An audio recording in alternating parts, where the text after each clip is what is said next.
1 தெசலோனிக்கேயர் 4வது அதிகாரம் 16, 17, 18 ஆகிய வசனங்களை நாம் பார்க்கும் போதும் அங்கேயும் சொல்லுகிறார், கர்த்தர் தாமே ஆரவாரத்தோடும் பிரதான தூதருடைய சத்தத்தோடும் தேவ எக்காலத்தோடும் வானத்திலிருந்து இறங்கி வருவார்.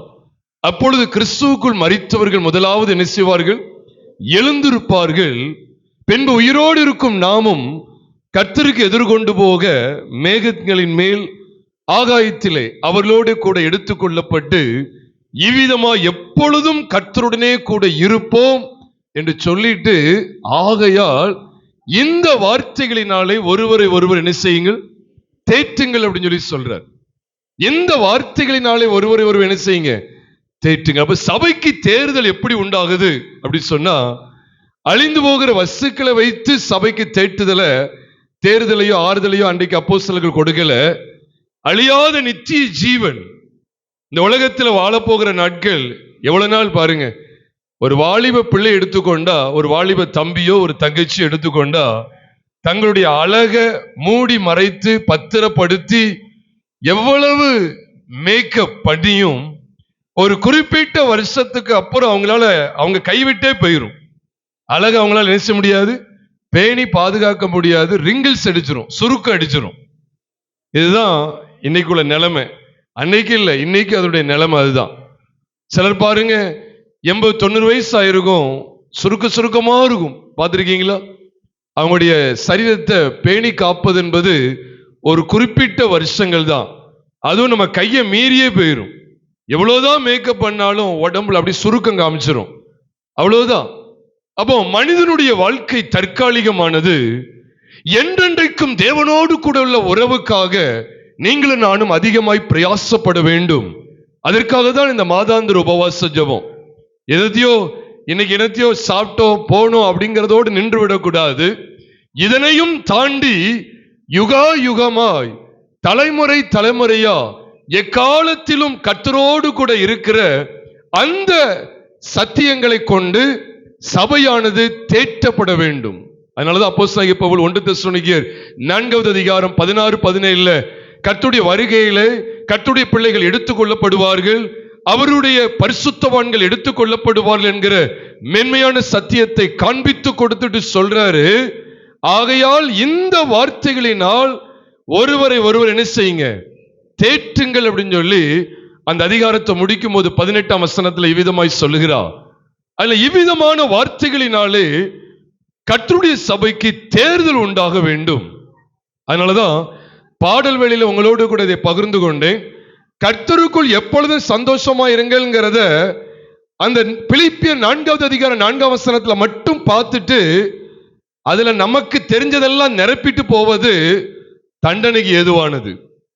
இன்னைக்கு அப்படிதான் இன்னைக்கு நிறைய இடங்கள்ல நடக்கு. காண்பிக்கப்படுறது ஒரு வசனம், அதற்கு வியாக்கியானம் பண்ணுவது தங்களுடைய சொந்த நினைவுகளை கொண்டு நீ வியாக்கியானம் பண்ணிட்டு போயிடுவாங்க. வேதத்தை உன்னிப்பா கவனிச்சு பார்த்தா இங்க பிலிப்பியர் 4வது அதிகாரம் 4ஆம் வசனம் இருக்கு. அந்த வசனம் ஆரம்பிக்கிறதுக்கு முன்பாக கவனிச்சு பார்த்தீங்கன்னா பைபிள் சொல்லுது, அவர்களுடைய நாமங்கள் ஜீவ புஸ்தகத்தில் இருக்கிறது, கர்த்தருக்குள் எப்பொழுதும் சந்தோஷமாயிருங்கள். எதுக்காக இதை சொல்லுகிறார் என்று சொன்னால், நம்முடைய நாமங்கள் நம்முடைய பெயர்கள் ஜீவ புஸ்தகத்தில் இருக்கு. அதுக்காக என்ன செய்யுங்க? கர்த்தருக்குள் எப்பொழுதும் சந்தோஷமா இருங்கள் அப்படிங்கிறத மறுபடியும் சொல்றார். யார்ட்டையாவது கேட்டா, இந்த உலகத்தில் வெறும் 70 வருஷம் நல்ல செல்வ செழிப்பா வாழ்றது உங்களுக்கு முக்கியமா, அல்லது இந்த வாழ்க்கையும் தாண்டி யுகா யுகமா தேவனோடு கூட வாழப்போகிற கோடானு கோடி வருஷங்களா தேவனோடு வாழப்போகிற வாழ்க்கை உங்களுக்கு முக்கியமா அப்படிங்கிற ஒரு கேள்வியை கேட்டா உங்களுடைய பதில் என்னதான் இருக்கும்? 70, 80 அதுவா? இல்ல, யுகா யுகமா தேவனோடு வாழப்போகிற வாழ்க்கை அது எவ்வளவு மகா மேன்மை நிறைந்தது. அதைத்தான் அங்க காமிச்சு கொடுக்கிறார். அப்ப பிலிப்பியர் 4வது அதிகாரம் 4ஆம் வசனத்துல எதுக்காக கர்த்தருக்குள் சந்தோஷமா இருக்கிற வாழ்க்கையை பத்தி அப்போஸ்தலனாகிய பவுல் பேசுகிறார் என்றால், அவருக்குள்ள இருந்த ஆவியானவர் இந்த வார்த்தைகளை பேசும்படிக்கு எத்தனிக்கிறார் என்றால், அதுக்கு முந்தின வசனத்தில் அவர்களுடைய நாமங்கள் ஜீவ புஸ்தகத்தில் இருக்கிறது, கர்த்தருக்குள் எப்பொழுது சந்தோஷமா இருங்கள். அதுக்கு அடுத்த வசனத்திலும் சொல்றார், உங்கள் சாந்த குணம் எல்லா மனுஷருக்கும் தெரிந்திருப்பதாக கர்த்தர் எப்படி இருக்கிறார்? சமீபமாய் இருக்கிறார். மேலையும் பார்த்தா கர்த்தர் சமீபமா இருக்கிறார். எதுக்கு? மேல இருந்து கோர்வையா நீங்க படிச்சீங்கன்னா ஜீவ புஸ்தகத்துல பேர் எழுதியிருக்கும் பாத்தீங்களா, அவங்க எல்லாரையும் கூட்டி சேர்க்கிறதுக்கு அவர் சமீபமா வர்றாரு. அதுக்காக தான் சொல்றாரு, கர்த்தருக்குள் எப்படி இருங்க? சந்தோஷமா, எப்பொழுதும் சந்தோஷமா இருங்கள், சந்தோஷமா இருங்கள் என்று மறுபடியும் உங்களுக்கு சொல்லுகிறேன்.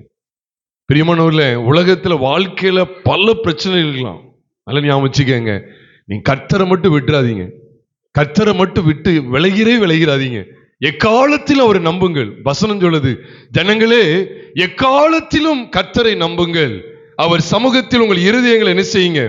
ஊற்றி விடுங்கள் என்று வேதத்துல சங்கீதத்துல வாசிக்கிறோம். கர்த்தரை மட்டும் விட்டு விலகிறாதீங்க. கர்த்தரை விட்டு விலகுகிறவன் சபிக்கப்பட்டவன் என்று வேதத்துல வாசிக்கிறோம்.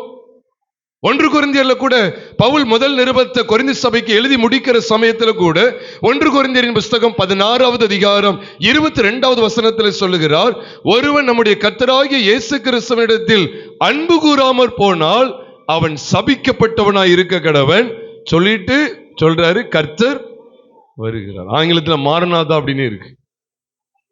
மாரநாதா அப்படின்னா கர்த்தர் வருகிறார் அப்படின்னு அர்த்தம். அதனால சொல்றார், கர்த்தர் வருகிறார். அப்ப கர்த்தர் வருகிற, அந்த கர்த்தர் சமீபமா இருக்கிறார். இது எல்லாத்தையும் நம்ம பார்க்கும்போது வேதம் நமக்கு என்ன சொல்லுகிறது அப்படின்னு சொன்னா, பரிசுத்தத்தை பத்தி பேசுறாரு. ஆயத்தம் உள்ளவங்களா இருக்கணும், அது ரொம்ப முக்கியம். கர்த்தருக்குள்ள சந்தோஷமா இருங்க, அவரை விட்டு என்ன செய்யாதீங்க? வழி விலகி போய்விட வேண்டாம்.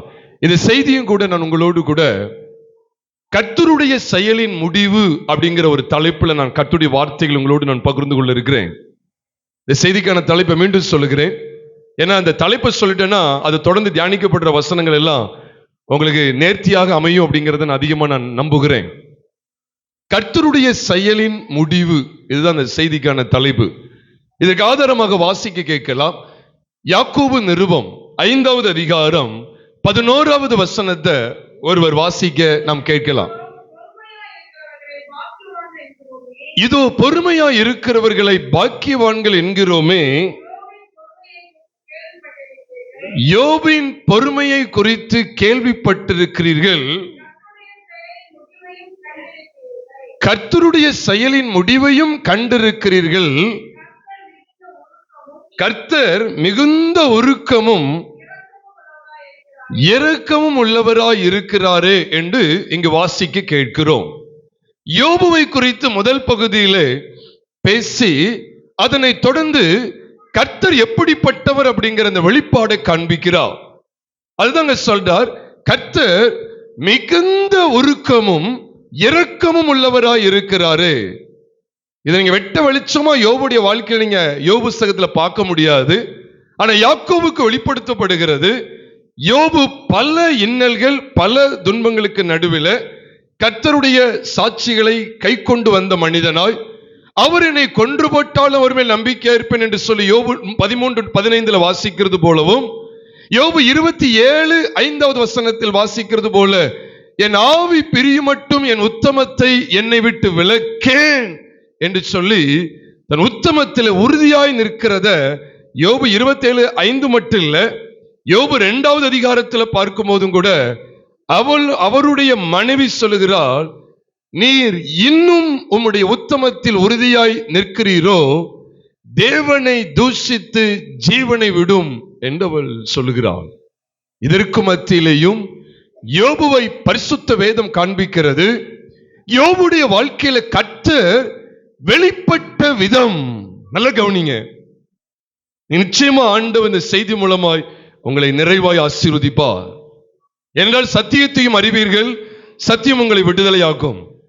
அப்ப யோபிடத்தில் அவர் எவ்விதமாய் தம்மை வெளிப்படுத்தினார் என்று சொன்னால், மிகுந்த உருக்கமும் இரக்கம் உள்ளவராய் தம்மை வெளிப்படுத்தினார் என்பதை யாக்கோபு என்கிற அப்போஸ்தலனுக்கு பரிசுத்த ஆவியானவர் வெளிப்படுத்தி அது சபைகளுக்கு பின் நாட்களிலே காண்பிக்கப்பட்டது. அதைத்தான் நாம் வாசிக்க கேட்டோம். இதோ பொறுமையாய் இருக்கிறவர்களை பாக்கியவான்கள் என்கிறோமே, யோபுவின் பொறுமையை குறித்து கேள்விப்பட்டிருக்கிறீர்கள், கர்த்தருடைய செயலின் முடிவையும் கண்டிருக்கிறீர்கள். கர்த்தர் மிகுந்த உருக்கமும் இரக்கம் உள்ளவராய் இருக்கிறாரே. அப்ப யோபுடைய வாழ்க்கையினுடைய முடிவை பார்த்தீங்கன்னா தான் கர்த்தருடைய செயலின் முடிவு அப்படி சொல்லும் போது நான் முதற்கண் சொல்லியிருந்தேன். என்ன இல்ல வெளிச்சத்தை நம்ம தியானிக்க போறோம் அப்படின்னா, இந்த செய்திக்கான தலைப்பு அதை வைத்து தான் தியானிக்க போகிறோம்.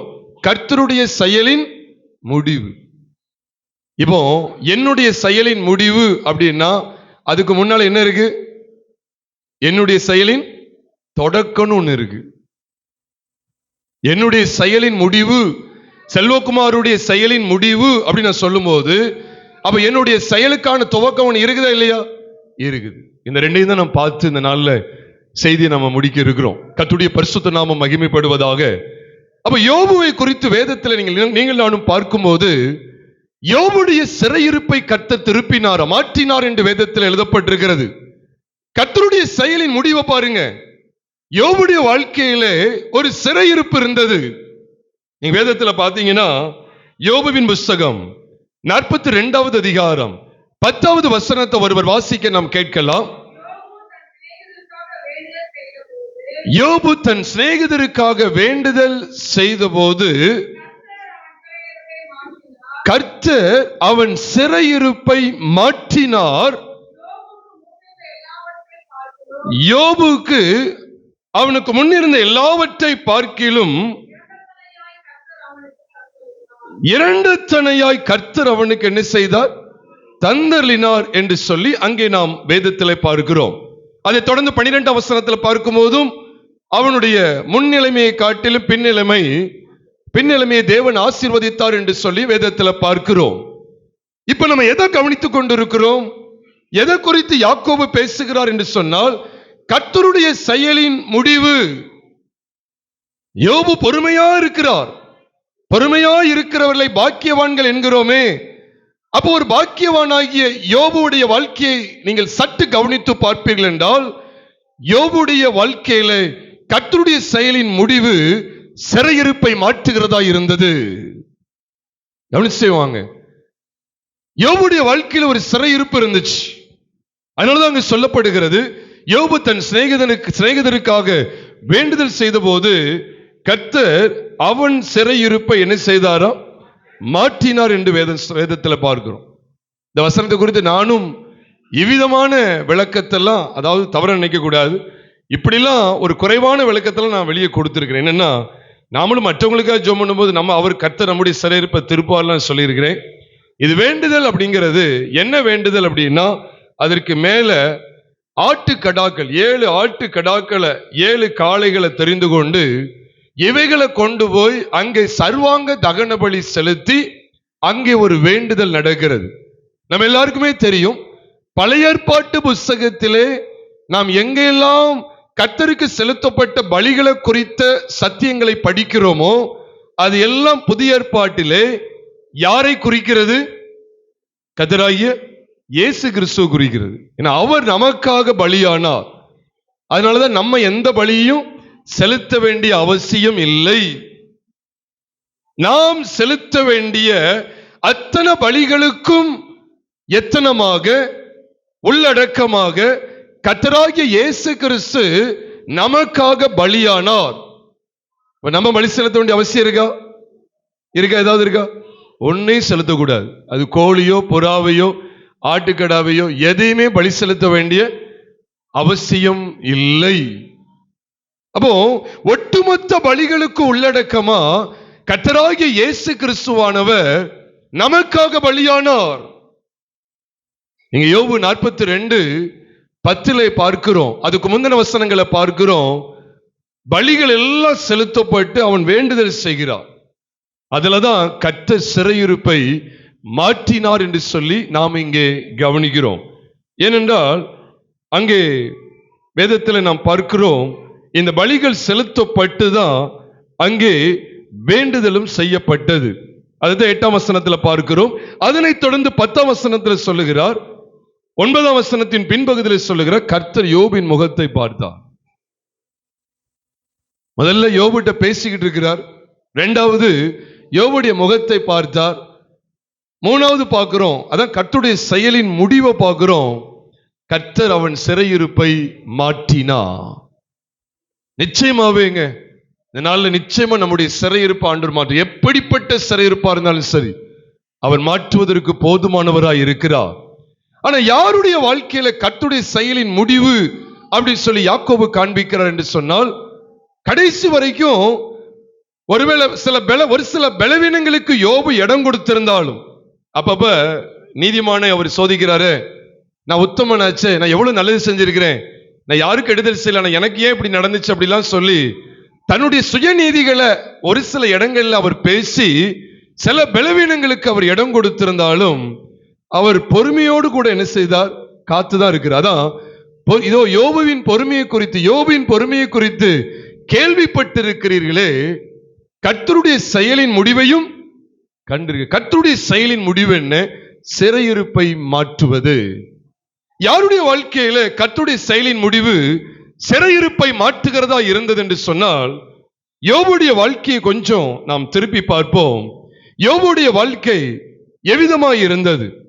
நம்ம எப்பவுமே கர்த்தருடைய செயலின் முடிவை தான் பார்த்துக்கிட்டே இருக்கிறோம். அவருடைய செயலின் துவக்கத்தை நம்ம சற்று பார்த்து அதனுடைய முடிவை நம்ம பார்த்து முடிக்கலாம். யோபுவின் புஸ்தகம் 1வது அதிகாரம் மற்றும் 2வது அதிகாரம் ஆகிய 2 அதிகாரங்கள்ல பார்க்கும்போது, யோபு 2 விசை சாத்தானால் வெளியரங்கமாய் சோதிக்கப்பட்ட காட்சிகள் காண்பிக்கப்படுகிறது. மீண்டும் சொல்லுகிறேன், யோபு சாத்தானால் 2 விசை, வெளியரங்கமா சொல்றேன், மறைமுகமா இருந்தது நமக்கு தெரியாது, எத்தனை முறை தெரியாது. ஆனா வெளியரங்கமாய் 2 முறை சோதிக்கப்பட்ட காட்சிகள் இங்கு காண்பிக்கப்பட்டிருக்கிறது. 1வது அதிகாரத்தில் பார்க்கிறோம். 1வது அதிகாரம் 11ஆம் வசனத்தை ஒருவர் வாசிக்க நாம் கேட்கலாம். ஆம்.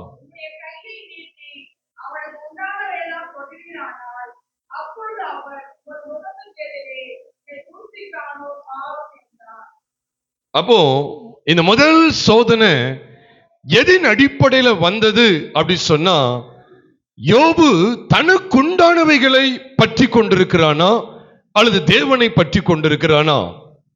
தனக்குண்டானவைகளை எல்லாம் அவன் நேசிக்கிறானா அல்லது தேவனை நேசிக்கிறானா? இப்ப எதை தூசிக்க போற? இப்ப அதை விட போறானா அல்லது தேவனை விட போகிறானா? இதான் முதலாவது டெஸ்ட். இப்பவும் சொல்றேன் பிரியமானவர்களே, கர்த்தருடைய செயலின் முடிவை நம்ம பார்க்கிறோம். ஆனா கர்த்தருடைய செயலின் துவக்கத்தை நீங்க ஆராய்ந்து பாருங்க. யோபுடைய வாழ்க்கையில கர்த்தருடைய செயலின் முடிவை கண்டிருக்கிறீர்கள் சொல்லி சபைக்கு ஆலோசனை கொடுக்கப்படுது, வார்த்தை தெரியப்படுத்தப்படுகிறது.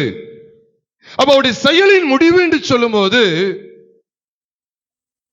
ஒரு சமையல் வேலை நடக்கு முடியும் போது, அந்த செயலுடைய சமையல் செயலுடைய வேலை முடியும் போது சுவையான ஒரு ஆகாரம் நம்ம கைக்கு வாய்க்கு எட்டுறது போல வந்து விடுகிறது. துவக்கத்தை பார்த்தீங்கன்னா அங்கங்க காய்கறி அப்படி இப்படி இருக்கும். ஒரு துவக்கம் இருக்கு, அதனுடைய முடிவு இருக்கு. அதே போல யோபுடைய வாழ்க்கையில கர்த்தருடைய செயலினுடைய துவக்கமும் இருக்கிறது, முடிவும் இருக்கிறது. அந்த செயலுடைய துவக்கம் அது எதை வெளிப்படுத்துகிறது என்று சொன்னால், யோபுவை கர்த்தர் எவ்விதமாய் உருவாக்கி இருந்தார் என்று சொன்னால், 2 விசேஷித்த காரியங்களினாலே உருவாக்கி வைத்திருந்தார். ஒன்று என்ன? அவன் தனக்குண்டான எல்லாவற்றையும் வெறுத்து விடுவதற்கு ஆயத்தம் உள்ளவனாய் இருந்தான். கிறிஸ்தவ வாழ்க்கை என்பது சாதாரணதல்ல. தேவன்தான் எனக்கு எல்லாம் அப்படிங்கிற அந்த நிச்சயத்தோடு கூட வாழ்வதுதான் கிறிஸ்தவ ஜீவியம். உலகத்தில் பல கோடி நமக்கு முன்பாக குவித்தாலும் சரி, பல கோடிகளை குவித்தாலும் சரி, பல ஆடை ஆபரணங்களை, விலையுயர்ந்த ஆடை ஆபரணங்களை நமக்கு முன்பாக குவித்தாலும் சரி, பல விலையுயர்ந்த பொருட்களை நமக்கு முன்பாக குவியலாக குவித்து வைத்தாலும் சரி, நம்முடைய வாழ்க்கையில கர்த்தர் மாத்திரமே முதன்மையான இடத்திலே இருக்க வேண்டும். பிரியமானவர்களே, யோபுடைய வாழ்க்கையை நாம் பார்க்கும்போது, யோபுடைய வாழ்க்கையில சீஷத்துவம் இருந்தது. அதைத்தான் இன்றைக்கு உங்களோடு நான் பகிர்ந்து கொள்ள இருக்கிறேன். இன்றைக்கு யோபு குறித்த தவறான உபதேசங்கள் பல இடங்களிலே பெருகிவிட்டது. ஊர்ல எந்த பிரச்சனை வந்தாலும் எந்த பிரச்சனை தான், யோபு போல எனக்கும் ஒரு சோதனை அப்படின்னு சொல்லியிருந்தாங்க. உண்மையிலே பிரியமானவர்களே, இப்படிலாம் நீங்க தயவுசெய்து சொல்லிடாதீங்க. வசனத்தை பாருங்க, வசனத்தை மட்டும் நிலைநிறுத்துங்க, வேற எதையும் செஞ்சிடாதீங்க. யோபுடைய பிரச்சனைய நீங்க கொஞ்சம் கவனிச்சு பாருங்க. யோபுக்கு என்னதான் பிரச்சனை? யோபு ஆரம்பத்தில் யோபுவை குறித்த விஷயத்துல கர்த்தருடைய செயலின் துவக்கம் எப்படி இருந்தது அப்படின்னு சொன்னா, அவனை எவ்விதமாய் உருவாக்கி வைத்திருந்தார், எதை நிச்சயப்படுத்துகிறார், எதை குறித்து சாட்சி கொடுக்கிறார், கர்த்தருடைய செயலின் துவக்கம் எப்படி இருந்தது என்று சொல்லி பார்த்தால், யோபு தனக்கு உண்டான எல்லாவற்றிலையும் கர்த்தருக்கு தான் ஸ்தோத்திரம் செலுத்தி கொண்டிருக்கிறார். வேதம் எதை வெளிப்படுத்தி காண்பிக்கிறது என்று சொன்னால், பிரியமானவர்களே, சீஷத்துவம் யோபுடைய வாழ்க்கையில் இருந்தது.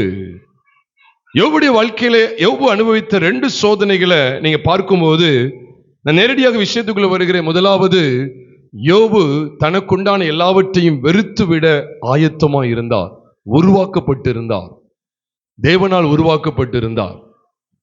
அதனாலதான் தேவனை சாட்சி கொடுத்தார். யோபு குறித்து தேவனை சாட்சி கொடுத்தார். இன்னைக்கு பாருங்க, பிசினஸ்ல ஏதாவது ஒரு சின்ன பிரச்சனை அப்படின்னா கர்த்தரை மறந்துடுதாங்க. படிப்புல ஏதாவது கொஞ்சம் மார்க் குறைஞ்சிட்டுனா கர்த்தரே வேண்டான்னு ஓடிடுதாங்க. சரீரத்தில் ஏதாவது ஒரு பலவீனம் அது அடிக்கடி ஏற்பட்டுட்டு அப்படின்னா தேவ சமூகத்துல ஜெபிக்காம கர்த்தரை விட்டு விலகி போயிருந்தாங்க. இந்த உலக பிரகாரமான நன்மைகள்ல ஏதாவது ஒரு குறைபாடு வந்துட்டுனா ஆண்டவரே வேண்டான்னு விலகி போயிருந்தாங்க. ஆனா யோபுடைய வாழ்க்கையை நம்ம கவனிக்கும் போது தன்னுடைய அனைத்து ஆசைகளையும் இழந்த நிலைமையில் இருக்கிறார். நீங்க ஒரு பிட்ட கூட சொல்ல முடியாது. நம்ம நினைக்கலாம், ஐயா அங்க ஒரே ஒரு ஆள் ஓடி அறிவிக்கிறதுக்கு வந்தார், அந்த ஒரு ஆளாவது மிச்சம் அப்படின்னு நம்ம நினைக்கலாம். பின்வரும் காலத்துல சொல்ல போனா அவருடைய வேலைக்காரர் கூட அவரை மதிக்காம போறத அவர் பின்வரும் நாட்கள்ல எழுதி வைக்கிறார். அப்போ தனக்கு உண்டானவைகள் எல்லாம் இழந்து போகப்படுகிறது. பின்னால பார்த்த மனைவியும் அவரை தூஷிக்க, தேவனை தூஷிக்கும்படியாய் சொல்லுகிறாள். மனைவியும் இவன் நீ செத்து போ அப்படிங்கிறது போல சொல்லுகிறாள். ஜீவனை விடும், தேவனை தூஷித்து ஜீவனை விடும் என்று சொல்லுகிறாள். அவ எந்த அளவுக்கு யோபு தனக்குண்டான எல்லாவற்றையும் வெறுத்து விடுவதற்கு ஆயத்தம் உள்ளவராய் இருந்தா. இன்னைக்கு ஒரு சின்ன விஷயத்துல ஒன்னே ஒண்ணு இழந்துட்டா நீ நமக்கு என்ன செய்தி தேவைப்படுது? நீ இழந்து போன எல்லாம் உனக்கு கிடைக்கும், அது கிடைக்கும், இது கிடைக்கும், இப்படிங்கிறது தான் நமக்கு பிரதானமா நமக்கு தேவையா இருக்கு. ஆனா யோபுடைய சாட்சி உள்ள வாழ்க்கையை பாருங்க, அத்தனையும் இழந்துட்டாரு, உறுதியா நிக்கிறார் பாருங்க. கர்த்தர் கொடுத்தார், கர்த்தர் எடுத்தார், கர்த்தருடைய நாமத்துக்கு ஸ்தோத்திரம் அப்படின்னு சொல்லுகிறத அங்கே யோபு 1வது அதிகாரம் 21வது வசனத்துல நாம் பார்க்க முடிகிறது. 21ஆம் வசனத்துல நாம் பார்க்க முடிகிறது. இவை எல்லாவற்றிலும் யோபு என்ன செய்யல? இப்ப அதுதான் விஷயம். பாவம் செய்யவும் இல்லை, தேவனை பற்றி என்ன செய்யல? குறை சொல்லவும் இல்லை. ஏன் இப்படி செய்தார், இப்படி செஞ்சிட்டாரு, அப்படி செஞ்சிட்டாருன்னு குறை சொல்லல. அப்ப சீஷத்துவத்துல 2 விசேஷங்கள் உண்டு. சீஷத்துவத்தை குறித்து எத்தனையோ புஸ்தகங்களை கூட எத்தனையோ பேர் எழுதியிருக்கலாம், எனக்கு எல்லாம் தெரியாது. ஆனா சீஷத்துவத்தை உண்மையிலே நீங்க என்கிட்ட கேட்டீங்கன்னா வேதத்தின் அடிப்படையில் சொல்லுவேன். சீஷத்துவம் அப்படின்னு சொன்னா 2 தான். சீஷத்துவத்துக்கு பெரிய புக்கெல்லாம் படிச்சுட்டு சொல்லல, எனக்கு எல்லாம் எப்படி இருக்குன்னு எனக்கு தெரியாது. ஆனா சீஷத்துவத்துல 2 விசேஷம் இருக்கு. ஒண்ணு என்ன தெரியுமா? தனக்குண்டான எல்லாவற்றையும் வெறுக்கிறது, அதான் உலகம் சார்ந்த எல்லாவற்றையும் வெறுத்து வாழ்வது. இன்னொன்று தன்னையே, தன் மாம்சத்தை வெறுத்து வாழ்வது. அதுதான் 2வது சோதனையில பார்க்கிறோம். யோபு 2வது அதிகாரம் 4ஆம் வசனத்துல, சாத்தான் கர்த்தருக்கு பிரதியுத்தரமாக தோளுக்கு பதிலாக தோளையும், தன் ஜீவனுக்கு பதிலாக மனுஷன் தனக்கு உண்டான எல்லாவற்றையும் கொடுத்துடுவான். அவன் என்ன சொல்ல வர்றான் அப்படின்னா, இப்போ அவன் உயிர் இருக்குல்ல, அவன் மாம்சம் இருக்குல்ல, அவன் மாம்சத்துல எந்த தொடுதல அவனை அந்த மாம்சத்துல எதையும் அசைக்கல இல்ல. இப்ப அவன் மாம்சத்துக்கு வெளியில உள்ளத அவன் ஈஸியா கொடுத்துருவான். ஒரு உதாரணம் சொல்லணும்னா நல்ல கவனிங்க. ஒரு உதாரணம் சொல்லணும்னா, ஒரு காட்டு பாதையில போய்கிட்டு இருக்கோம். நம்ம காட்டு பாதையில போய்கிட்டு இருக்கோம். போகும்போது திடீர்னு பார்த்தா ஒரு வழிப்பறி நடக்கு. உதாரணத்துக்கு சொல்றேன், செயின், மோதிரம், கம்மல் எல்லாம் போட்டிருக்கோம் இருக்குன்னு வச்சுக்கோங்களேன், அல்லது ஒரு போனு, பைக் எல்லாம் இருக்குன்னு வச்சுக்கோங்களேன். இப்ப காட்டு பாதையில ஒரு 4-5 பேர் குறுக்க நின்று இப்போ குத்திடுவோம் அப்படி நிக்காங்க. இப்ப இந்த மோதிரம், செயின், இந்த பைக்கு, போனு, உன் கையில இருக்கிற பணம், பஸ் எல்லாமே நீ இப்ப தர்றியா இல்ல உன்னை குத்தட்டுமான்னு கேட்டா நம்ம என்ன சொல்லுவோம்? எல்லாத்தையும் இது எல்லாத்தையும் கூட வச்சுக்க, ஆனா என் உயிரை மட்டும் என்ன செஞ்சிடாத, கொன்றாத, என்னை மட்டும் கொன்றாத, என் உயிரை மட்டும் எடுத்துடாத, அதுக்கு பதிலாக எல்லாத்தையும் என்ன செஞ்சுக்க, வச்சுக்கன்னு சொல்றத அவன் சொல்றான். அன்னைக்கே சொல்றான், தோளுக்கு பதிலாக தோலை மனுஷன் கொடுத்துருவான். எவ்வளவு ஞானமா பேசுறான் பாருங்க. மனுஷன் தன் ஜீவனுக்கு ஈடாக எதை கொடுத்துருவான்? தனக்குண்டான எல்லாவற்றையும் கொடுத்துருவான். அவன் ஜீவன் இருக்குல்ல அப்படின்னு சொல்லி ரெண்டாவது டெஸ்ட் என்னன்னா அவனுடைய மாம்சத்தை குறித்து, அவனுடைய சரீர பிரகாரமான சரீரத்தை குறித்தது. இப்போ உடனே அவன் சொல்றான், என்ன சொல்றான்னா, நீர் உம்முடைய கையை நீட்டி அவனுடைய எலும்பையும் அவனுடைய மாம்சத்தையும் தொடுவீரானால் அப்பொழுது அவன் உமது முகத்துக்கு எதிரே தூஷிக்கானோ பாரும் அப்படின்னு சொல்லி சொல்றான். எலும்பையும் மாம்சத்தையும். சரி, நான் உன் கையில கொடுக்கன்னு சொல்லி ஒப்பு கொடுக்கிறாரு. என்ன செஞ்சா தெரியுமா? உள்ளங்கால் தொடங்கி உச்சந்தலை மட்டும் கொடிய பருக்களால வாதிச்சான். நல்ல கவனிங்க, முதல் சோதனை உலகத்துக்கு உண்டானவைகளை வெறுக்க அவன் ஆயத்தமா இல்லையா? இரண்டாவது சோதனை என்ன சொல்லுங்க? மாம்சம் தன்னைத்தான் வெறுக்கிறது, தன் ஜீவனை வெறுக்கணும். இப்போ ஒரு கற்பனை பண்ணி பாருங்க, நம்ம உள்ளங்கால்ல இருந்து உச்சந்தலை வரைக்கும் கொடிய பருக்கள் இருக்கு. ஏன் உள்ளங்கால்ல கொஞ்சம் இடம் இருந்தாவது என்ன செய்யலாம்? நடக்கலாம். இப்ப நடந்தாலும் அடியில் என்னது? கட்டி இருக்கு. கொடிய பருக்கள் பைபிள்ல இருக்கு. சாதாரண பருக்கள் எப்படி இருக்கு? கொடிய பரு. இப்படிப்பட்ட ஒரு மனுஷனை கற்பனை பண்ணி பாருங்க. இந்த மனுஷன் என்ன செய்யறான் பாருங்க. நடந்து பார்க்க நம்ம கற்பனை பண்ணி பார்ப்போமே, நடக்கும்போது என்ன இருக்கும்? உள்ளங்கால்லையும் என்ன இருக்கு? கொடிய பரு இருக்கு. ஒரு முள்ளு குத்திட்டாலே நம்மளால சீரா நடக்க முடியல. உள்ளங்கால்லையும் இருக்கு, உச்சந்தல்ல இருக்கு. அப்படின்னா இது எதை காண்பிக்க தெரியுமா? யோபு தன்னுடைய ஒட்டுமொத்த மாம்சத்தையும் கர்த்தருக்கென்று அர்ப்பணிக்க தீர்மானித்து விட்டான். இது உண்மை. நீங்க இப்ப சொல்லுங்க, அவனுடைய ஏதாவது ஒரு இடத்துல, ஒரே ஒரு இடத்துல அவனுக்கு கொஞ்சம் மாம்சம் ஒரு சந்தோஷத்தை கண்டுன்னு சொல்லி எங்கேயாவது சொல்லியிருக்கா பைபிள்ல? ஒரே ஒரு இடத்துல. அதான் பைபிள்ல போட்டிருக்கு, உள்ளங்கால்ல இருந்து ஆரம்பிச்சாச்சு. நம்முடைய சரீரத்தினுடைய கடைசி பகுதி எங்கன்னா உள்ளங்கால். அதுல இருந்து நம்முடைய சரீரத்தினுடைய முடிவு பகுதியை பாருங்க, மேல் பகுதியை பாருங்க, உச்சந்தலை. இது இது இது உச்சந்தலை கிடையாது. இதுவும் பெதடி, இது உச்சந்தலை கிடையாது. எது உச்சந்தலை? அப்ப இது வரைக்கும் அப்படின்னா அடியிலிருந்து இங்க வரைக்கும் கம்ப்ளீட்டா. என்கிட்ட கேட்டா உதடுல கூட கொடிய பருக்கள் இருந்துச்சு நான் சொல்லுவேன். ஏன்னா வசனத்துல அப்படிதான் இருக்கு. நாக்கில் இருந்துட்டான்னு என்கிட்ட கேட்காதீங்க, நாக்க ஒரு உள்ள வச்சிருந்தனால எனக்கு தெரியாது.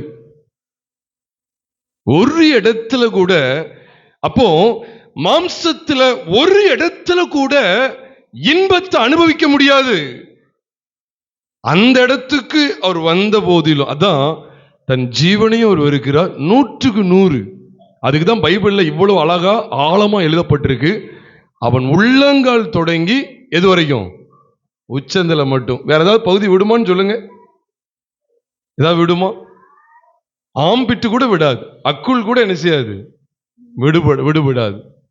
கம்ப்ளீட்டா ஒரு இடத்துல. நான் ஒரே ஒரு இடத்துல மட்டும் நாடகம் மட்டும் பார்த்துக்கிறேன், சினிமா மட்டும் நான் பார்த்துக்கிறேன், மற்றபடி சர்ச்சுக்கு வர்றேன், ஜோம் பண்றேன், பைபிள் வாசிக்கிறேன். ஒரே ஒரு இடத்துல மட்டும் ஒருத்தரை மட்டும் நான் மன்னிக்கவே மாட்டேன். அப்படி ஏதாவது சரீரத்தில் ஏதாவது ஒரு பகுதி?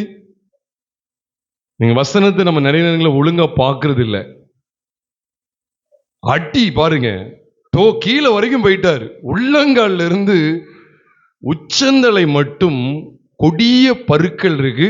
ஒரு இடத்துல கூட நான் கேட்ட நகத்துல கூட இருக்குதான் செஞ்சிருக்கோம். ஏன்னா அப்படிதான் இருக்கு பைபிள்ல.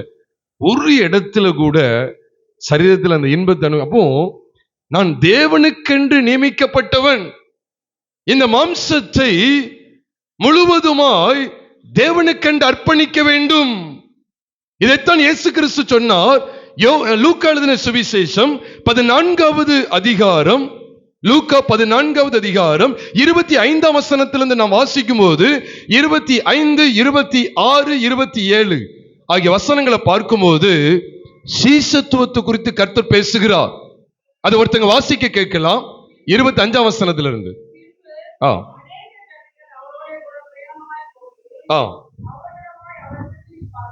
ஆ பாருங்க, யாதொருவன் என்னிடத்தில் வந்து தன் தகப்பனையும் தாயையும் மனைவியையும் பிள்ளைகளையும் சகோதரர்களையும் சகோதரிகளையும் அடுத்து என்ன சொல்ற, தன் ஜீவனையும் வெறுக்காவிட்டால் எனக்கு சீஷனா இருக்க மாட்டான். இப்ப சொல்லுங்க, யோபு கர்த்தருடைய, சத்தமா சொல்லுங்க, சீஷன். யோபு தனக்குண்டான எல்லாவற்றையும் விட்டு கொடுக்க ஆயத்தம். அப்பவும் தேவன் தான் எனக்கு எல்லாம் அப்படி நிக்கிறாரு. இன்னைக்கு வேலை போயிட்டாலே வாழ்க்கையே போயிடுச்சு. இன்னைக்கு அநேக கிறிஸ்தவர்களுக்கு ஒரு வேலை போயிட்டுனா வாழ்க்கையே போயிடுச்சு. நான் சொல்றேன் பிரியமானவர்களே, ஸ்திரமா நில்லுங்க. நம்முடைய கிறிஸ்தவ வாழ்க்கை என்பது தேவனுக்காக வைராக்கியம் பாராட்டுவது, உலக பொருளுக்காக அல்ல. பணம் இன்னைக்கு உள்ள வரும், நாளைக்கு வெளியே போயிரும். தேவன் அப்படி அல்ல. தேவன் இழக்கப்படாதவர், இழக்க கூடாதவர். அவர் ஒரு காலம் இழக்கப்படக்கூடாதவர். இன்னைக்கு இழந்து போகக்கூடிய காரியங்களுக்காக இழக்க முடியாத தேவனை துக்கப்படுத்தி கொண்டிருக்கிறோம். இங்க லூக்கா 14வது அதிகாரத்தில் பார்க்கிறோம், யோபுடைய அற்புதமான வாழ்க்கை அங்கேயே காண்பிக்கப்படுகிறது. லூக்காவிலையும் காண்பிக்கப்படுகிறது. யோபு தனக்குண்டான எல்லாவற்றையும் இழந்த நம்ம நிலைமையிலையும் தேவனை பற்றி கொண்டிருந்தான். தேவன் நிச்சயமா நம்மளை நடத்துவார். அதை இழந்துட்டேன், இதை இழந்துட்டேன், ஐயோ நான் பணத்தை இழந்துட்டேன், பொருளை இழந்துட்டேன், பிள்ளைகளை இழந்துட்டேன். யோபுக்கு வந்து போல யாருக்கா வந்ததுன்னா கை வைத்துங்க பார்ப்போம். ஒரே நாள்ல அவ்வளவு ஆஸ்தியும் காலியாயிடுச்சு. ஒரே நாள்ல தன்னுடைய 10 பிள்ளைகளும் இறந்து போனார்கள். ஒரே நாள்ல தன்னுடைய அத்தனை ஆஸ்திகளும் இழந்துட்டு, எத்தனையோ ஆயிரக்கணக்கான ஒட்டகங்கள், கழுதைகள், ஏர்மாடு எல்லாத்தையும் இழந்து போறார். 10 பிள்ளைகள், அருமையான 10 பிள்ளைகளை ஒரே நாள்ல விருந்துக்கு சாப்பிட்டுட்டு போயிட்டு வர்ற இடத்துல காத்து அடிச்சு அந்த சுவர் சாஞ்சி அவங்க செத்து போயிட்டாங்க. இப்படிப்பட்ட சூழ்நிலையில தேவன் தான் தனக்கு முக்கியம் அப்படிங்கிற ஒரு வைராக்கியத்தை யோபுடைய வாழ்க்கையில பார்க்க. இதுதான் கர்த்தருடைய செயலின் ஆரம்பம். கர்த்தருடைய செயலின் ஆரம்பம் எப்படி இருக்கு பார்த்தீங்களா? யோபுவினிடத்திலே கர்த்தருடைய செயலின் துவக்கம் எப்படி இருக்கிறது? யோபுவை கர்த்தர் ஒரு சீசனாக மாற்றி இருக்கிறார். யாருடைய வாழ்க்கையில கர்த்தர் சிறையிருப்ப திருப்ப முடியும்? ஏன் சுத்தி எனக்கு எவ்வளவு பிரச்சனைகள் இருக்கு, அது எல்லாத்தையும் மாற்றி போடுகிறார். எல்லாவற்றையும் கர்த்தர் திருப்பி மாற்றி போடுகிறார், உண்மைதான். ஆனா யாருடைய வாழ்க்கையில இவ்விதமான கிரியைகளை செய்கிறார் அப்படின்னு சொல்லி உற்று கவனிச்சு பார்த்தா, ஒரு மனிதன் சிலுவையை பற்றிய உபதேசத்தை அக்காலத்திலேயே உறுதியாய் பற்றி கொண்டிருக்கிறான். சிலுவை அப்படின்னு சொன்ன உடனே ஏதோ இயேசு கிறிஸ்து சிலுவையில் அறையப்பட்ட ஏதோ இந்த மர சிலுவை அல்லது இரும்பு சிலுவை என்று மட்டும் நினைச்சிடாதீங்க. இயேசு கிறிஸ்து இந்த பூமிக்கு வர்றதுக்கு முன்னால கூட சிலுவையை ஒரு சின்னமாக வழிபட்டு வந்தார்கள். டெட்ரூலியன் கம்யூனிட்டி அப்படின்னு சொல்லுவாங்க. டெட்ரூலியன் ட்ரைபல் கம்யூனிட்டி, டெட்ரூலியன் அப்படின்னு சொல்லப்படுற ஒரு ஆதிவாசி இனம் சிலுவையை கூட ஒரு சின்னமாக வழிபட்டு கொண்டிருந்தார்கள். சிலுவைங்கிறது எதை குறிக்க தெரியுமா? நம்முடைய ஒட்டுமொத்த உலகத்துக்கும், நம்முடைய ஒட்டுமொத்த மாம்சத்துக்கும் மரணத்தை உண்டாக்குவதற்கு பெயர் தான் சிலுவை. பிரியமானவர்களே, சத்தியத்தையும் அறிவீர்கள், சத்தியம் உங்களை விடுதலையாக்கும் என்று கர்த்தர் சொல்லுகிறார். யோவான் 8:32. சத்தியத்தை அறிந்து கொள்ளுங்கள். யோபுவின் பொறுமையை குறித்து கேள்விப்பட்டிருக்கிறீர்கள், கர்த்தருடைய செயலின் முடிவையும் கண்டிருக்கிறீர்கள். கர்த்தருடைய செயலின் முடிவு என்ன?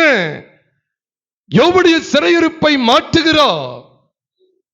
சிறையிருப்பு மாற்றப்படுகிறது என்றால் கர்த்தருடைய செயலின் முடிவை நான் காண்கிறேன். அது வரைக்கும் சுயநீதியிலே ஓடிக்கிட்டு இருக்கிறாரு, சிறையிருப்பை மாற்றுகிறார். உடைய ஆரம்பத்தை நான் கவனிக்கும் போது எப்படிப்பட்ட தாசனுடைய வாழ்க்கையில தேவன் இவ்விதமாய் கிரியை செய்கிறார். சிலுவை பற்றிய உபதேசத்தை தழுவி கொண்டிருந்தார். யோபுடைய வாழ்க்கையை மீண்டும் சொல்லுகிறேன். யோபுடைய புஸ்தகம் 1வது அதிகாரத்துல யோபு எதெல்லாம் வெறுத்துட்டாரு? தனக்குண்டான எல்லாவற்றையும் வெறுத்துட்டாரு. 2ஆம் அதிகாரத்துல எதை வெறுத்துட்டாரு? தன்னுடைய ஜீவனையே வெறுத்துட்டாரு. உள்ளங்கால் தொடங்கி உச்சந்தல், அது எப்பவுமே ஞாபகம் வச்சுக்கங்க. உள்ளங்கால் தொடங்கி உச்சந்தலை மட்டும். ஒரு சகோதரி சொன்னாங்களாம், இப்படியே சொன்னாங்களாம், அவன் கணவன்கிட்ட சொன்னாங்களாம். அப்ப கணவனார் சொல்லும் போதுதான் இது சொன்னாங்க. கணவனார் சொன்னாரா, இப்படி சர்ச்சுக்கு போய்கிட்டு இருக்கியே, நீ என்ன இப்படி பேசுற?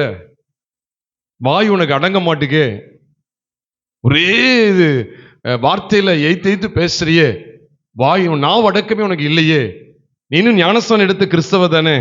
அப்படி சொல்லும்போது சகோதரி சொன்னாங்களாம், நான் ஞானஸ்தானம் எடுக்கும்போது நான் முழுசு நனைஞ்சேன், என் நாக்கு மட்டும் நனையல அப்படின்னு சொன்னாங்களாம்.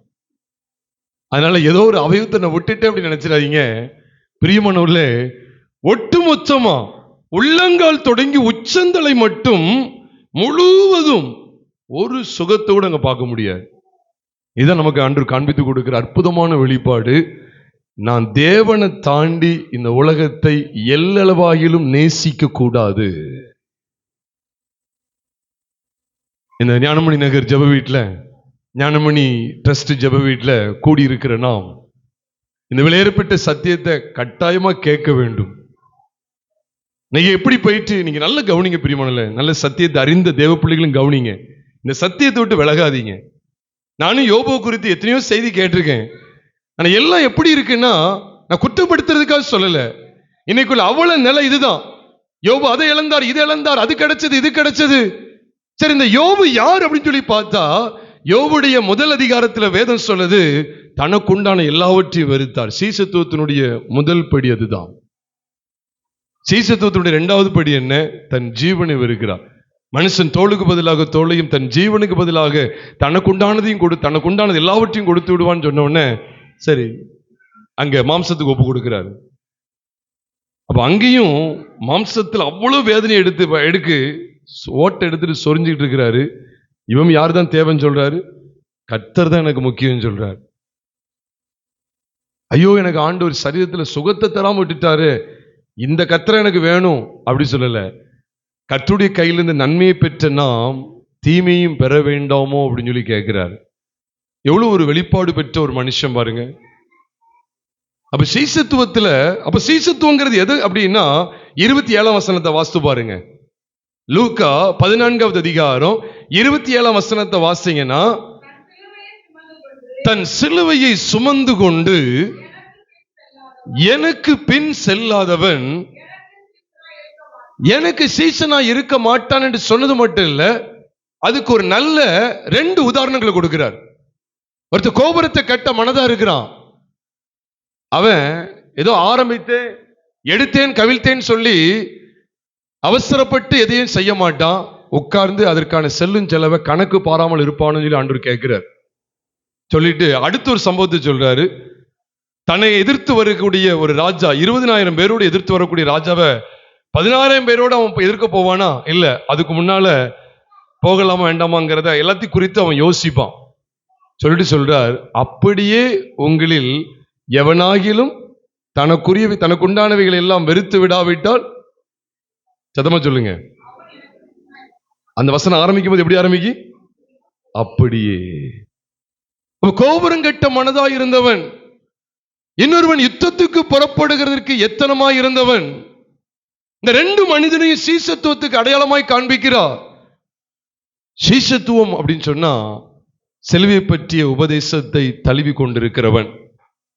பிரியமானவர்களே, இந்த கடைசி நாட்கள்ல நல்ல கவனிங்க. நீங்க புதுசா நீங்க ஆண்டவரை ஏற்றுக்கொள்ள உள்ள வந்தாலும் சரிதான், இந்த இயேசு யாருங்கிறத நீங்க விளங்கிக்கங்க. இந்த இயேசு ஏதோ சும்மா வர்றவங்க போறவங்க எல்லாம் எனத்தையும் ஒன்று தூக்கி தந்துருவார் அப்படி இல்லை. அவ்விடத்தில் விசுவாசம் உள்ளவர்களாய் நாம் வரும்போது உண்மையாவே அவர் நம்முடைய பாவங்களை இலவசமாய் மன்னிக்கிறார். நம்முடைய ஒட்டுமொத்த பாவங்களையும் கல்வாரி சிலுவையிலே சுமந்து தீர்த்திருக்கிறார். அதனாலதான் வேதம் சொல்லுது, ஒருவன் கிரியை செய்யாமல் பாவியை நீதிமானாக்குறவிடத்தில் விசுவாசம் வைக்கிறவனாய் இருந்தால் அவனுடைய விசுவாசமே அவனுக்கு நீதியாக எண்ணப்படும் என்று ரோமர் 4வது அதிகாரம் 5வது வசனத்துல நீங்களும் நானும் வாசிக்கிறோம். எந்த கிரியும் செய்யல, அப்படிப்பட்ட மனுஷன் கர்த்தராகிய இயேசு கிறிஸ்து என்னுடைய எல்லா பாவங்களையும் சிலுவையிலே சுமந்து தீர்த்து விட்டார். என்னுடைய வாழ்க்கையிலே உலகத்தினாலும் மாம்சத்தினாலும் ஏற்பட்ட அத்தனை பாவங்களையும் அவர் சிலுவையில சுமந்து தீர்த்து விட்டார். ஒரு மனிதன் எப்படி பாவம் செய்கிறான்? எந்த யுக்திகளை வைத்து பாவம் செய்கிறான்? சொல்லுங்க. எந்த யுக்திகளை வைத்து பாவம் செய்கிறான்? எது? மாம்சமும் உலகமும் தான். உலகத்துக்குரியவைகளை வைத்து பாவம் செய்கிறான். அது மொபைல் போனாக இருக்கலாம், மற்ற காரியங்களாக இருக்கலாம். உலகத்துக்குரிய ஆடம்பர ஆடைகள், ஆடம்பரமான அணிகலன்கள், ஆடம்பரமான வஸ்திரங்கள், பணாசை, பொருளாசை, பதவி ஆசை, இவைகளில் மனிதன் சிக்குண்டு பாவியாகவே காணப்படுகிறான் அந்த உலகத்துல.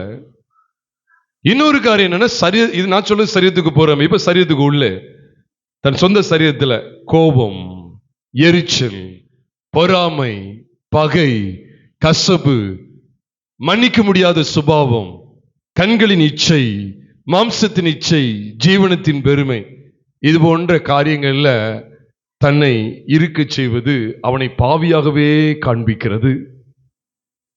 அவன் மனுஷன் எவைகளினால தேவனுக்கு எதிரடையான ஒரு வாழ்க்கை வாழ்ந்து கொண்டிருக்கிறான். ஒன்று உலகம், இன்னொன்று மாம்சம். இதைத்தான் யோபுடைய வாழ்க்கையில பார்க்கிறோம். யோபுடைய உலகமும் மாம்சமும் என்ன ஆயிட்டு? என்ன பார்த்துட்டு சொல்லுங்க. என்ன ஆயிட்டு? ஜீரோ ஆயிட்டு, பூஜ்ஜியமாகி விட்டது. இப்படிப்பட்ட மனிதன் எப்பேற்பட்ட உபத்திரத்துக்குள்ள போனாலும் அவனுடைய சிறையிருப்பை கர்த்தர் நிச்சயம் என்ன செய்வாரு? மாற்றுவார். அல்ல, யோபுவை நீங்க தவறா அறிந்து கொள்ளாதீங்க, வசனத்தின்படி அறிந்து கொள்ளுங்க. யோபுடைய முதல் கட்ட சோதனை, அவன் உலகத்தை எல்லாம் வெறுத்து வாழ்ந்த மனிதனா இருந்தான். இரண்டாவது காரியத்தை பார்க்கிறோம், தன் மாம்சத்துக்குரிய அத்தனையும், மாம்சம் முழுவதும் செயலிழந்தது போல உள்ளங்கால் தொடங்கி உச்சந்தலை மட்டும் கொடிய பருக்கள், சுகத்தை நாடக்கூடிய ஒரு பகுதி கூட கிடையாது. அப்படின்னா என்ன அர்த்தம்? 100%, 100க்கு 100 அவனுடைய மாம்சம் பூஜ்ய நிலைமையில் காணப்பட்டிருந்தது. இந்த நிலைமையில் இருந்த இந்த யோபுடைய வாழ்க்கையில தான் யாருடைய செயலின் முடிவை பார்க்கிறோம்? கர்த்தருடைய செயலின் முடிவையும் கண்டிருக்கிறீர்கள். எவ்வளவு நேர்த்தியா இருக்கு பாருங்க. அந்த முடிவை நான் பார்க்கிறேன். நம்ம எல்லாரும் பார்க்கும்போது கர்த்தர் அவன் சிறையிருப்பை மாற்றினா, கர்த்தர் அவன் சிறையிருப்பை மாற்றினா. இன்றைக்கும் பிரியமானவர்களே, யோபுடைய வாழ்க்கையில என்னத்தையோ அவன் ஜோமன்னா சிறையிருப்பை மாறிட்டு அப்படின்னு சொல்லி அவன் சாதாரணமா நினைச்சிடக்கூடாது. யோபுடைய வாழ்க்கையில எவ்வளவு பிரம்மாண்டமான அனுபவங்கள் இருந்தது, எவ்வளவு பிரம்மாண்டமான சாட்சி இருந்தது. எதற்கு அடிக்கடி சிலுவை குறித்து சொல்லுகிறோம் அப்படின்னு சொன்னா, நம்மளை இடற பண்ணக்கூடிய ரெண்டு விஷயங்கள் என்ன தெரியுமா? நம்ம இந்த உலகத்துல நம்மளை இடற பண்ணக்கூடிய ரெண்டு விஷயங்கள் என்ன தெரியுமா? ஒன்னு உலகம், இன்னொன்னு மாம்சம். அந்த ரெண்டையும் குறித்து பைபிள் சொல்லுது. நான் அடிக்கடி சொன்னாலும் மீண்டும் சொல்றேன். கலாத்தியர் 5:24 சொல்லுகிறது, கிறிஸ்துவினுடையவர்கள் தங்கள் மாம்சத்தையும் அதன் ஆசை இச்சைகளையும் சிலுவையில் அறைந்திருக்கிறார்கள். கலாத்தியர் 6:14 சொல்லுகிறது, அழகா சொல்லியிருக்கு, நானும் நம்முடைய கர்த்தராகிய இயேசு கிறிஸ்துவின் சிலுவையை குறித்தே அல்லாமல் வேறு ஒன்றையும் குறித்து மேன்மை பாராட்டாது இருப்பேனாக, அவரால் உலகம் எனக்கு சிலுவையில் இருக்கு. இப்ப சொல்லுங்க, கலாத்தியர் 5:24 பார்க்கிறோம், மாம்சம் சிலுவைக்கு போயிடுச்சு. கலாத்தியர் 6:14 பார்க்கிறோம், எதுவும் சிலுவைக்கு போயிட்டு உலகமும் சிலுவைக்கு போயிடுச்சு. சிலுவை பற்றிய உபதேசம் கெட்டு போகிறவர்களுக்கு எப்படி இருக்கு? பைத்தியமா இருக்கிறது. ரட்சிக்கப்படுகிற நமக்கோ அது தேவ பலன் அப்படின்னு சொல்றார். இந்த தேவ பலனை பெற்றுக்கொள்ளுங்க பிரியமானவர்களே, தேவ பலனை பெற்றுக்கொள்ளுங்க. நான் உங்கள்கிட்ட ஒண்ணு கேட்கிறேன், இந்த தேவ பலனை யாராவது மேற்கொள்ள முடியுமா? பள்ளிக்கூட நாட்கள்ல நாங்க இப்படிலாம் ஒருத்தரோட ஸ்ட்ரென்த்தை நாங்க நிரூபிக்கிறது, யார் ஸ்ட்ரென்த் அதிகம், who is stronger than somebody அப்படிங்கிறத நிரூபிக்கிறதுக்கு என்ன செய்வோம்னா, இப்படி கையை பிடிச்சிக்கிடுவோம், டேபிள்ல என்ன செய்வோம்னா கையை வச்சுக்கிடுவோம். அங்கிட்டு ஒருத்தன் கை பிடிப்பான், இங்கிட்ட ஒரு கையை பிடிச்சி என்ன செய்யறதுன்னா, இங்கிட்டு நான் சாச்சிட்டேன்னா நான் தான் அவனோட பலசாலி, I am strong in the name அப்படின்னு அர்த்தம். அவன் இங்கிட்டு சரிச்சிட்டா, ஆமா நான் தோத்துட்டேன், நான் அவனோட பலன் கம்மி. நானும் அப்படிதான் சிலர்லாம் சாச்சிருப்பேன், ஆனா சிலர் என்ன சாச்சிருவாங்க, அவ சிலர்கிட்ட பாய்ச்ச பழிக்கு சிலர்கிட்ட முடியாது. நான் கேட்கிறேன், தேவ பலனை யாராவது மேற்கொள்ள முடியுமா? தூதனாவது, இந்த உலகத்துல எப்பேற்பட்ட பிரச்சனையாவது தேவ பலனை ஏதாவது மேற்கொள்ள முடியுமா? முடியாது. தேவ பலன், இந்த தேவ பலனை நான் பார்க்க வேண்டியது இருக்கு.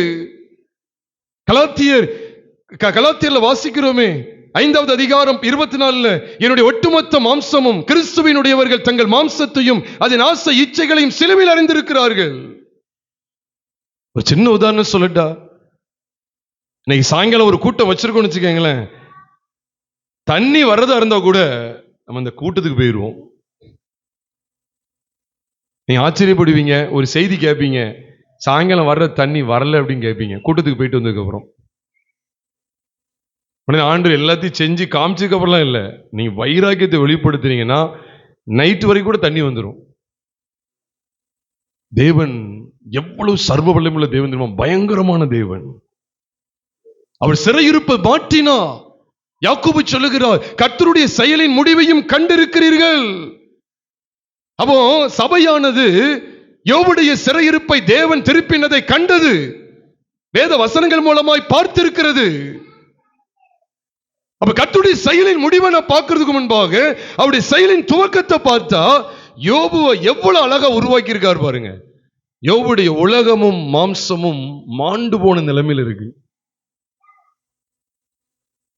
இன்னைக்கு போன், எனக்கு நினைச்ச போன் வரல அப்படின்னா நான் சர்ச்சுக்கு வர மாட்டேன். இப்படி ஓடுற வாலிப தலைமுறையை பார்க்கிறோம். இவங்கள நிக்கவே முடியும் நினைக்கீங்க? நிக்கவே முடியாது. எனக்கு இது வேணும், எனக்கு இந்த மொபைல் போன் வேணும். ஒரு பையன் அப்படிதான் சொல்லிட்டு இருந்தான், 40,000 ரூபாய் மொபைல் போன் வரலன்னு நான் பள்ளிக்கூடத்துக்கு போக மாட்டேன். கிட்டத்தட்ட 3 மாசம் பள்ளிக்கூடத்துக்கு போகல, 3 மாசம் 4 மாசம் பள்ளிக்கூடத்துக்கு போகல. எத்தனாம் கிளாஸ் படிக்கான்? 8ஓ 9ஓ படிக்கான். 35,000 40,000 இந்த போன் எனக்கு வரணும், வேணும், இல்லைன்னா பள்ளிக்கூடத்துக்கு போக மாட்டேன். எங்க கிறிஸ்தவ குடும்பத்தில் நான் உண்மையிலே வாஞ்சிக்கோங்க, இந்த ஞானமணி ட்ரஸ்ட் ஜெப வீட்டில் கூடி வருகிற கர்த்தருடைய பிள்ளைகள் தேவனுக்காக எழும்பிருங்க. அதுதான் அதிகமா வாஞ்சிக்கிறோம். சிறையிருப்பை மாற்றுகிற பகுதியெல்லாம் நீங்க படிச்சு பாருங்க. லோத்துடைய வாழ்க்கையில் ஒரு சிறைப்பிடிப்பு இருந்துச்சு, இப்ப எடுத்து பார்க்க நமக்கு நேரம் இல்லை. ஆதியாகமம் 14வது அதிகாரம் 14ஆம் வசனத்தை வாசித்து பாருங்க. ஆதியாகமம் 14:14 தன்னுடைய சகோதரன் சிறைப்பட்டு போனதை ஆபிரகாம் கேள்விப்பட்ட போது தன் வீட்டில் கைப்படிந்த 318 பேருக்கு ஆயுதம் தரித்து அவங்களை கூட்டிட்டு போறான். ஆதியாகமம் 14வது அதிகாரம் 14ஆம் வசனத்துல வாசிக்கிறோம். அவன் கூட்டிட்டு போய் ஜெயம் எடுத்துட்டு வீட்டுக்குள்ள அவனு வரல. அந்த வேலையே, அந்த வழியிலேயே, சிறையிருப்பு மாற்றப்படுகிற அந்த வேளையிலேயே மெல்கிசேதேக்கு அவனை சந்தித்தா. அதெல்லாம் சொல்ல இப்போ எடுக்க வேண்டாம் நினைச்சேன், டைம் போயிருமே நினைச்சேன். ஏன்னா மெல்கிசேதேக்கு குறித்து படிக்கணும், பிரம்மாண்டம். ஏன்னா மெல்கிசேதேக்கின் முறைமையின்படிதான் செல்வி பற்றிய உபதேசம் ஸ்தாபிக்கப்படுகிறது. அந்த முறைமையின்படியான ஆசாரியத்துவம் கர்த்தராகிய இயேசு கிறிஸ்து உங்களுடைய என்னுடைய ஒட்டுமொத்த மாம்சத்தையும் ஒட்டுமொத்த உலகத்தையும் வேறறுக்கும்படிக்கு கல்வாரி சிலுவையிலே பலியானா. அதனாலதான் ஆபிரகாம் சிறைப்பட்டு பிடிக்கப்பட்ட, அப்படி சிறைப்பட்டதுன்னு போட்டிருக்கு, சிறைப்பட்டு போன தன் சகோதரன் சிறைப்பட்டதை கேள்விப்பட்டதுன்னு பைபிள்ல இருக்கு. எங்க ஆதியாகமம் 14வது அதிகாரம் 14ஆம் வசனத்துல இருக்கு. அவன் சிறையா கொண்டு போகப்பட்டான். இவ எல்லாத்தையும் விட்டு எல்லாத்தையும் கொண்டு வந்து இன்னும் ஒப்படைக்கல. அப்ப அதுலதான் ஆண்டவர் ஒரு பெரிய ஆசாரித்துவத்தையே காண்பிக்கிறார், மாறி போகாத ஆசாரித்துவத்தையே காண்பிக்கிறார். இன்னைக்கு அதுதான் காண்பிக்கிறார். கர்த்தருடைய செயலின் முடிவை பாருங்க. எப்படிப்பட்ட அனுபவத்தில் இருக்கிற மனுஷனை கர்த்தர் விடுவிக்கிறார். அந்த மனுஷனை எதுக்குள்ள முதல்ல கொண்டு வர்றாருன்னு பார்த்தா சிலுவை பற்றிய உபதேசம். இன்னைக்கு என்ன தெரியுமா, இன்னைக்குள்ள கிறிஸ்தவர்களுக்கு உலகமும் வேணும், தேவனும் வேணும். அப்படின்னா நீங்க உறுதியா நீங்க வாழவே முடியாது, உறுதியா நிக்கவே முடியாது. ஒரு சின்ன கால்வெளிக்கே நீங்க தோண்டு போயிருவீங்க. ஆனா யோபு பக்தனை பாருங்க, எல்லாவற்றையும் இழந்து தனக்கு உண்டான எல்லாவற்றையும் வெறுத்தா, தன் மாம்சத்தையும் வெறுத்த நிலைமையில நிற்கிறார். இப்படிப்பட்ட நிலைமையில நீங்க ஆண்டவருக்கு ஸ்தோத்திரம் செலுத்த முடியுமா? யோசிச்சு பாருங்க. கர்த்தர் கொடுத்தார், கர்த்தர் எடுத்தார், கர்த்தருடைய நாமத்துக்கு ஸ்தோத்திரம் சொல்றார். என்னமோ போனது என்ன 2000 வெறும் 2000 போச்சு. 20,000 2,000 இழந்துட்டாரு, இருக்கிற அத்தனையும் இழந்துட்டாரு. நல்ல கவனிங்க, இருக்கிற அத்தனையும் இழந்து நிற்கிறாரு. அப்ப இதோடைய அர்த்தம் என்ன? உண்மையாவே யோபு தனக்குண்டான இந்த உலகத்தை எல்லாம் வெறுத்து எப்படிப்பட்ட ஒரு மேன்மையான வாழ்க்கையை வாழ்ந்தா. அதனாலதான் கர்த்தர் பின்னாட்கள்ல அவனுடைய சிறையிருப்பெல்லாம் மாற்றினார் சொல்லி நாம் பார்க்கிறோம். பிரியமானவர்களே, நாமும் கூட இந்த நாளில் தேவ சமூகத்தில் ஆண்டவரே கர்த்தருடைய செயலின் முடிவு அப்படின்னு சொல்லி பார்க்கும்போது எத்தனையோ பரிசுத்தவான்களுக்கு ஆண்டவர் அவருடைய செயலின் முடிவை காண்பித்திருக்கிறார். நமக்கு தெரியும், யாக்கோபுடைய வாழ்க்கையை எடுத்துக்கொண்டால், யோசேப்புடைய வாழ்க்கையை எடுத்துக்கொண்டால், ஆபிரகாமுடைய வாழ்க்கையை எடுத்துக்கொண்டால், வாழ்க்கை எல்லாம் பாருங்க, அவங்க உலகத்தையும் மாம்சத்தையும் வேறறுத்தவர்களாய், உலகத்தையும் மாம்சத்தையும் முற்றிலும் வெறுத்தவர்களாய் தேவனுக்கென்று அவர்கள் வாழ்ந்த பரிசுத்தவான்கள். எதுக்காக இவ்வளவு தூரம் பேச வேண்டியது இருக்கு அப்படின்னா, உலகம் நம்முடைய விசுவாச வாழ்க்கையை அசைத்து விடக்கூடாது. மாம்சம் நம்முடைய விசுவாச வாழ்க்கையை, நமக்கும் தேவனுக்கும் இடையில இருக்கிற உறவை அசைத்து விடக்கூடாது. அதனாலதான் சொல்றோம், சிலுவை பற்றிய உபதேசத்துக்கு வாங்க, சிலுவை பற்றிய உபதேசத்துக்குள்ள உங்களை ஒப்பு கொடுங்க. என்ன விசுவாசம் எனக்கு தேவை? இயேசு கிறிஸ்து எனக்காக தம்மையே பலியாக கல்வாரி சிலுவைக்கு ஒப்பு கொடுத்தா. என்னுடைய ஒட்டுமொத்த மாம்சமும் உலகமும் அவரோடு கூட சிலுவையிலே மாண்டு போய்விட்டது என்கிற சத்தியத்தை அறிந்து விசுவாசிக்கிறவர்கள் தேவனுக்காக வைராக்கியம் கொண்டு வாழ்வார்கள். அவருடைய வாழ்க்கையில எப்பேற்பட்ட சிறையிருப்பு இருந்தாலும் சரி திருப்பிடுவார், மாற்றி விடுவார். பிரியமானவர்களே, இதுதான் நாம் படித்துக்கொண்டே வருகிறோம், இதுதான் படித்துக்கொண்டே வருகிறோம். நம்ம இருக்க இடத்துல, நம்ம தேவ சமூகத்துல நம்மை தாழ்த்தி ஒப்பு கொடுப்போமா? எதுவும் நம்மை கொள்ளை கொண்டு போய்விடக்கூடாது. இந்த உலக பிரகாரமான எதுவும், மாம்சிகமான எதுவும் உங்களையும் என்னையும் தேவனை விட்டு பிரித்து விடக்கூடாது. தேவ சமூகத்தில் அப்படியே கண்களை மூடி கர்த்தரை நோக்கி பார்ப்போமா? நம்ம இருக்க இடத்துல எல்லாரும் ஆண்டவரை நோக்கி நாம் பார்ப்போம்.